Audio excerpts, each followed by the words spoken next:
Olá pessoal, comandante Leonardo Matos aqui. Esse é o nosso Conexão Gel número 67. Hoje é sexta-feira, 21 de fevereiro de 2020. Eu, pela quarta semana seguida, começo falando sobre o coronavírus. Eu acho que é o tema da agenda internacional que ainda merece a maior atenção da nossa parte.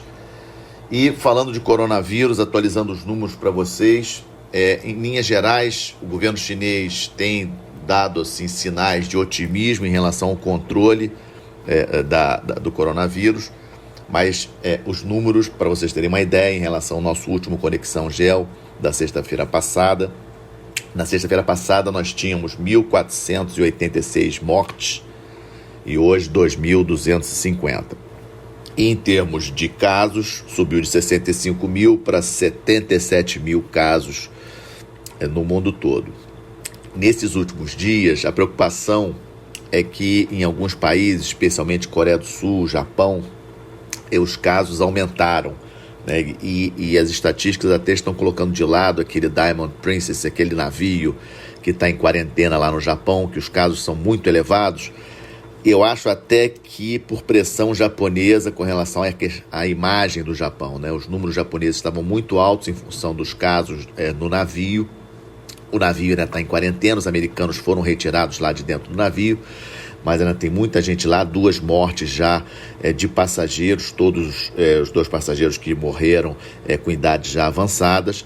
Então, assim, a questão na Ásia, de uma maneira geral, o interessante é que a China tem tentado dar notícias otimistas de que a crise está melhorando e que os números estão tendendo realmente a melhorar, e a princípio, olhando os gráficos, isso é uma verdade. Mas o entorno está bastante preocupado. Coreia do Sul decretou estado de emergência no país. O país está com 2 mortes até o momento e é o país fora da China com o maior número de casos.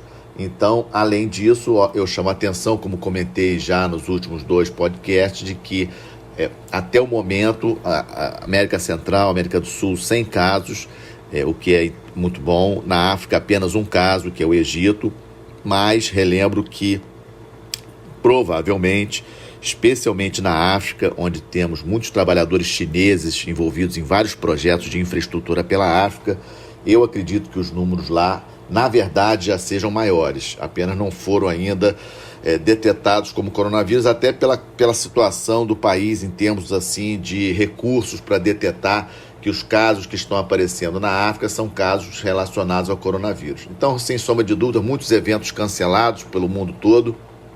A indústria do turismo certamente será a grande prejudicada nesse ano de 2020. A aviação também já dá vários sinais de prejuízos em 2020 em função do coronavírus. No caso específico do Brasil, não acredito que nossas exportações de alimentos para a China serão prejudicadas. Já tenho escutado algumas visões pessimistas em relação a isso, mas a gente não pode esquecer que os chineses não vão deixar de comer por causa do coronavírus. Eles podem deixar, a produção industrial chinesa pode diminuir, ou seja, nossas commodities na área de minério de ferro e outros minerais podem sofrer, sem dúvida, um impacto. O petróleo também que exportamos para a China, também, obviamente, podemos ter aí uma queda no preço internacional do barril de petróleo, e que já teve, inclusive, o que pode prejudicar um pouco aí as contas da Petrobras, em função da venda de petróleo, mas a de alimentos eu não acredito que tenha problemas. É importante continuarmos monitorando, é uma crise global, uma crise que, sem sombra de dúvida, preocupa bastante. As bolsas de valores essa semana ficaram bastante nervosas pelo mundo. O dólar ontem aqui no Brasil batendo 4,40. Então temos que continuar acompanhando, porque, sem sombra de dúvidas, é a crise mundial mais importante no momento, na minha opinião. O segundo caso que eu trago para vocês, 2 casos interessantes que aconteceram essa semana. No final de semana, os jornais europeus, americanos, noticiaram que 4 russos foram presos na Irlanda. Supostamente eles estariam espionando os cabos submarinos que saem da Irlanda para os Estados Unidos.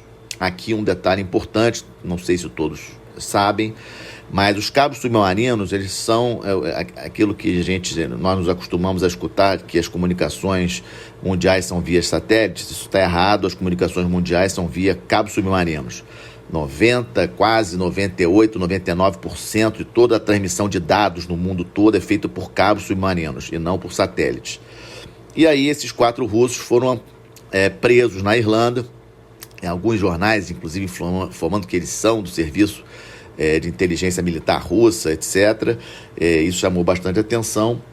E, por uma coincidência bastante grande, essa semana também, aqui no Brasil, um navio de pesquisas russo, um navio novíssimo, tem só 5 anos, muito moderno, o Yantar, ele foi detetado no litoral aqui do Rio de Janeiro pela Marinha do Brasil.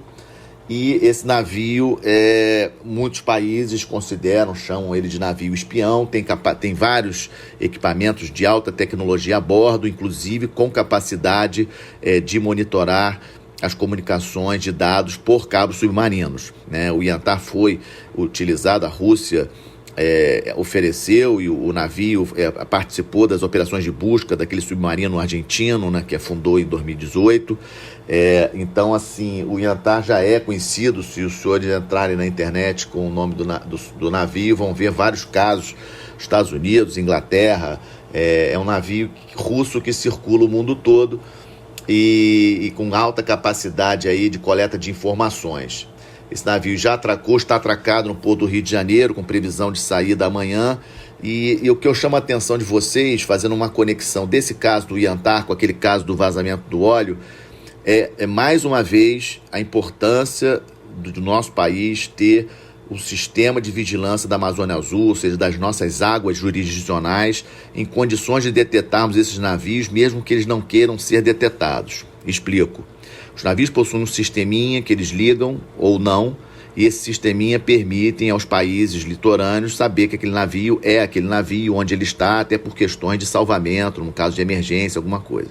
Se o navio resolver desligar esse equipamento eletrônico, os países que não possuem uma vigilância ativa das suas águas perdem a posição do navio. E foi o que aconteceu com o Yantar essa semana, né? Na semana passada, na verdade, né? O final de semana passado para essa semana. Ele atracou no porto do Rio de Janeiro nessa quarta-feira agora. Então, assim, por que o Yantar desligou o seu equipamento de localização? Ninguém sabe, né? Não estamos afirmando que ele estava espionando nossas águas, mas obviamente causa suspeitas o porquê que o navio desligou o equipamento. Mas eu gostaria de ressaltar o ponto de que, se nós tivéssemos uma vigilância ativa da nossa Amazônia Azul, isso não teria acontecido, ou isso não faria diferença, porque nós estaríamos acompanhando o navio a todo tempo com satélites, com radares e com outros sistemas ativos, ou seja, sistemas que não dependem do navio querer ser ou não identificado. E além de termos um sistema de vigilância da Amazônia Azul, é muito importante também termos navios para mandar, navios de guerra, navios da Marinha do Brasil, para mandarmos lá para fazer alguma ação, né? Só para vocês terem uma ideia, isso acontece muito no litoral dos Estados Unidos, inclusive tem uma reportagem sobre o Yantar. A Marinha Americana mandou um navio de guerra sombreá-lo, ou seja, ficar próximo dele quando ele foi detetado entrando nas águas jurisdicionais americanas. A mesma coisa aconteceu com o Reino Unido, fazendo a mesma coisa com o mesmo navio Yantar, mandando o navio de guerra do Reino Unido. Ou seja, precisamos disso. Eu sei que o Brasil precisa de muitas outras coisas, mas sem uma marinha capaz, forte, que possa efetivamente estar presente nas nossas águas, isso vai acontecer. Então vai acontecer outros casos de navios suspeitos no nosso litoral, vai acontecer outros casos de vazamento de óleo no nosso litoral. Vamos lembrar do grave, tivemos problemas seríssimos ano passado com aquela questão do vazamento de óleo no nosso litoral, causando prejuízos aí muito difíceis até de nós precisarmos dos prejuízos para o nosso país, e nós não temos ainda hoje a certeza absoluta de qual navio, por exemplo, que vazou aquele óleo, porque não temos uma vigilância ativa da nossa Amazônia Azul. Então acho esse um ponto bastante importante para ficar como lição desse caso do navio russo aí no nosso litoral. Terceiro caso que trago para vocês, um caso bastante preocupante na Alemanha essa semana, quarta-feira, um ataque de um radical de direita, matando 9 pessoas, a maioria deles turcos ou descendentes de turcos, numa cidade da Alemanha. E logo depois o que tudo indica, ele se matou, ainda matou a mãe, né? Matou a mãe, depois se matou. Os 2 corpos foram encontrados na casa dele depois, uma situação muito triste, muito preocupante. porque esse cidadão, 43 anos, tinha um blog, alguma coisa assim, com vários vídeos racistas na internet contra muçulmanos, contra judeus, etc. Muito preocupante. Eu acho que o mundo está passando por um momento, e é interessante, porque a gente não deve esquecer do que aconteceu na época do nazismo na Alemanha, né, na Segunda Guerra Mundial. E a Alemanha é um país de 80 milhões de habitantes, turcos são cerca de 3 milhões de turcos, né? A comunidade turca na Alemanha é muito forte, e esses atos assim de extrema-direita são muito preocupantes. E na minha avaliação, não apenas a Alemanha, mas o mundo de uma maneira geral está passando por uma certa crise de ódio, de raiva, que a gente precisa avaliar, precisa repensar o que a gente quer do nosso futuro. E os nossos líderes, de uma maneira geral, devem estar mais atentos a esses discursos de ódio que nós temos visto em vários lugares pelo mundo, que acabam levando a radicais como esse aí da Alemanha a perpetrar esse absurdo desse ataque aí contra 9 pessoas inocentes na Alemanha. Então é um ponto importante, eu acho que a gente tem que refletir sobre isso. Temos aí aumento da extrema-direita em alguns países. Na própria Alemanha, o AfD, que é um partido de extrema-direita, é o terceiro partido, maior partido na Alemanha. Na Espanha também o Vox, nas últimas eleições de novembro, passou a ter também a terceira posição em termos de cadeiras no parlamento espanhol. Ou seja, todo radicalismo é muito ruim, muito perigoso. E o exemplo vem de cima. É muito importante que as nossas lideranças no mundo todo tenham muita consciência de que esse discurso de ódio acaba refletindo na população de uma maneira geral, na sociedade de uma maneira geral. Temos visto muitos atos de barbarismo de várias formas, inclusive perpetrados por pessoas preparadas e pessoas que, a princípio, não deveriam perpetrar atos desse tipo de violência.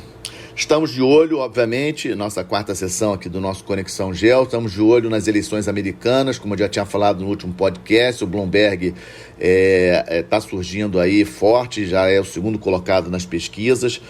Foi mal no debate aí dessa semana. É interessante a gente ver que todos os outros candidatos democratas batendo muito no Bloomberg, muito preocupados com o crescimento dele, e bateram muito, e o Bloomberg não conseguiu reagir bem no debate essa semana, mas vamos esperar aí a super terça-feira, que vai ser dia 3 de março, onde teremos prévias do Partido Democrata aí em 14 estados americanos, e apenas depois dos resultados aí do 3 de março que a gente vai ter uma melhor clareza. Na minha opinião, ainda continuo achando que o Bloomberg é o candidato possível de derrotar o Trump nas eleições de novembro, né? Vamos ver como é que isso aí evolui. Outro caso que estou acompanhando com bastante preocupação é uma praga, é uma coisa também inusitada, uma praga de gafanhotos no leste da África, uma coisa assim, a ONU já decretou emergência sobre esse assunto.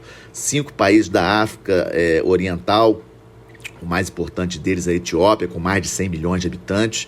É uma praga de gafanhotos aí atacando as fazendas e as áreas agrícolas de 5 países ali do leste da África, ou seja, uma região que já é pobre, com alta população, e sofrendo aí uma praga de gafanhotos aí. Dizem que é a maior da história já vista, né, naquela região, e bastante preocupante. A gente não sabe exatamente as consequências disso, porque obviamente afetando a agricultura, afeta a questão de alimentação, isso aí vai gerar aí uma insatisfação muito grande. Estamos de olho nessa situação que obviamente preocupa bastante.